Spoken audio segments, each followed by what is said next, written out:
और बिहार में आरक्षण का मुद्दा विपक्ष के लिए राजनीतिक हथियार साबित हो रहा है। एक तरफ विधानसभा में विपक्ष के नेता 65% आरक्षण बढ़ाने के मुद्दे को लेकर के सरकार को घेर रहे हैं, तो वहीं दूसरी तरफ मोतिहारी में आरजेडी नेता सड़क पर उतरकर धरना दे रहे हैं। बता दें कि पार्टी नेतृत्व के आदेश पर मोतिहारी में भी आरजेडी नेताओं ने धरना दिया, जिसमें पार्टी के राष्ट्रीय सचिव संतोष जायसवाल, आरजेडी नेता मणि श्रीवास्तव, आरजेडी जिलाध्यक्ष नूर आलम सहित अन्य नेता मौजूद थे। नेताओं ने कचहरी चौक पर धरना दिया है, तो वहीं इस मौके पर प्रदेश से पहुंचे आरजेडी के राष्ट्रीय सचिव संतोष जायसवाल ने कहा कि नीतीश कुमार जब महागठबंधन के साथ थे तो 65% आरक्षण लागू किया, लेकिन जब पलटी मारकर बीजेपी के साथ गए तो कोर्ट में सही से अपना पक्ष ही नहीं रखा, जिस कारण से आरक्षण का बढ़ाया हुआ सीमा खत्म हो गया। और अब आरजेडी इस मुद्दे को लेकर के जो जनता के बीच पहुंची है और जब तक मांग पूरी नहीं होती है विपक्ष विरोध करता रहेगा।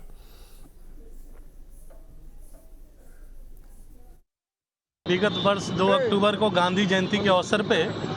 हमारी और नीतीश कुमार की सरकार, महागठबंधन की सरकार थी बिहार में, तो हम लोगों ने जातीय जनगणना कराकर उस पर बहुत सारे पैसे खर्च हुए थे।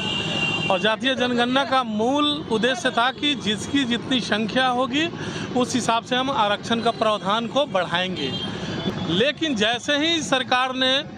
पलटी मारी, पलटासन बाबू ने जैसे पलटी मारी और बीजेपी के पाले में जाके बैठ के सरकार बनाई,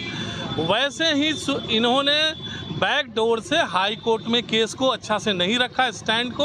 और केस को हम लोग लूज कर गए और इस पे आरक्षण पे बैन लग गया कि बढ़ाया नहीं जा सकता। अब हमारे राष्ट्रीय नेतृत्व और जितने भी हमारे शीर्ष नेतृत्व हैं उनके आदेश पे हम लोगों ने उसकी मांग को रखते हुए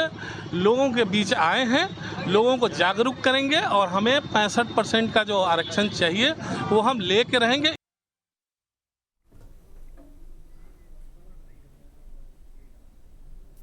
तो देखिए 65% आरक्षण की मांग को लेकर के जहां एक दिवसीय धरना प्रदर्शन किया गया, मोतिहारी से तस्वीर सामने आई जहां पर तमाम